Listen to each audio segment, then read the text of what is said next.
Hey guys, welcome to Hughes History. We're hitting you up with the Yalta Conference today, also known as the Crimean Conference, codename Agreement Conference. February 2nd to February 11th, 1945, we're bringing Churchill, we're bringing FDR, we're even going to bring Stalin to Lavadia Palace, which is in Yalta in Crimea, southern Ukraine, and we're going to giddy up for the Cold War. So why don't you go put a jacket on so we can do some of the learning right now. So we have three guys who are going to show up in Yalta in 1945 to fix the world forever in post-war Europe. Of course, we have Joseph Stalin representing the Soviet Union. He had formally aligned himself with Hitler in 1939. Hitler broke that pact by invading the Soviet Union. Oh, no. So in 1941, he's going to throw his lot with Great Britain and the United States, kind of teaming up with this very strange communist ally because we have a common enemy in Adolf Hitler. We also have, of course, Winston Churchill representing Great Britain, the Prime Minister, and FDR, who only has a few breaths left, and he's going to be, of course, being represented the United States. In 1945, in February, the Soviets had a much stronger hand. They had already invaded Germany. They were about 40 miles outside of Berlin. It looked like they were going to be the first ones to take Berlin, while the Western powers, the Allies, are not even to the Rhine. Remember D-Day? They're marching across France towards Germany. So the Soviets definitely have a stronger hand. It was James Byrne, who's going to be Secretary of State for the United States. He was a delegate at Yalta that said it wasn't a question of what we would let the Soviets do, but rather a question of what we could get the Russians to do. So I think that they definitely have the stronger hand, and you have to keep in mind that we have different objectives. Winston Churchill, he's looking for a democratic and free Poland and Eastern Europe. The Poles, about 200,000 of them were put into the gulags in 1939 by the Soviets. In 1941, they were let out to form the Free Polish Army, which fought for Great Britain very valiantly in northern Africa. So they want to make sure they have a home to go to that's going to be free and democratic, and Great Britain's going to try and fight for that. Of course, the Soviets, they want a sphere of influence. They want satellite states. They want a buffer zone from the rest of Europe to make sure they're not going to get invaded again. And the United States, we're thinking about Japan. We're thinking about, not really having the atomic bomb yet. The Manhattan Project hasn't been completed. So we're thinking we're going to need Russia's help as we invade Japan, so there's not this huge land invasion by American forces. So everybody's got different objectives. We're all going to show up on February 2nd in southern Ukraine and Crimea at the Yalta Conference, and we should probably go over what was accomplished at Yalta right now.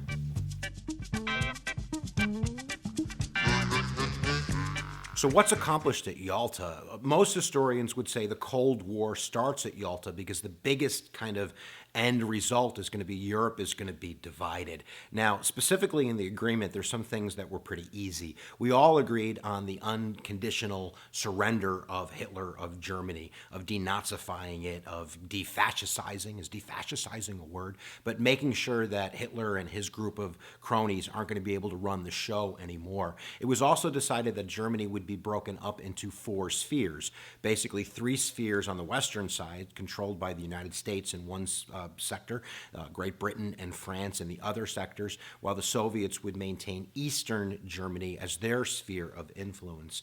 We also have the idea of the United Nations. That was on FDR's target list. He wants a new League of Nations to work this time, and in order for it to work, the United States and the Soviet Union are going to have to be part of this. So he gets Joseph Stalin to agree to join the United Nations, but the secret deal was that there would be a Security Council where the Soviet Union would be a member and they would have veto power. So the Soviet Union and the United States are not going to be puppets of the United Nations. They're, in a sense, going to have complete veto power over any type of action the United Nations takes in the future.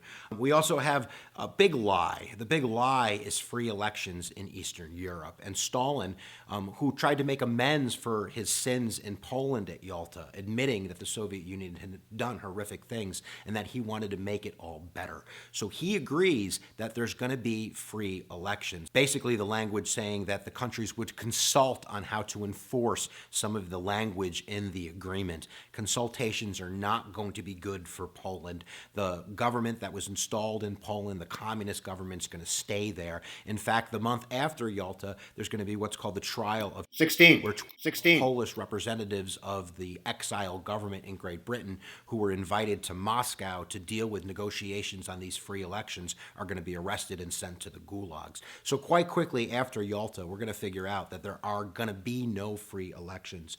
We also have what's going to happen in Japan, and the Soviets agreed that they're going to help 3 months after the fall of Hitler to invade Japan with the United States. In return, they want what they lost in the Russo-Japanese War. They want to make sure that Mongolia is going to be separated from China and is going to be a satellite state that's recognized by the United States. So they're going to get a lot out of it. And of course, we're not going to need their help in Japan because the Manhattan Project is going to be successful, and we're going to drop the bombs on Hiroshima and Nagasaki, and we're not going to need the Soviets. I can't even imagine what would have happened if the Soviets invaded from the north and we invaded from the south, and we had a north-south Japanese sector like Eastern and Western Germany.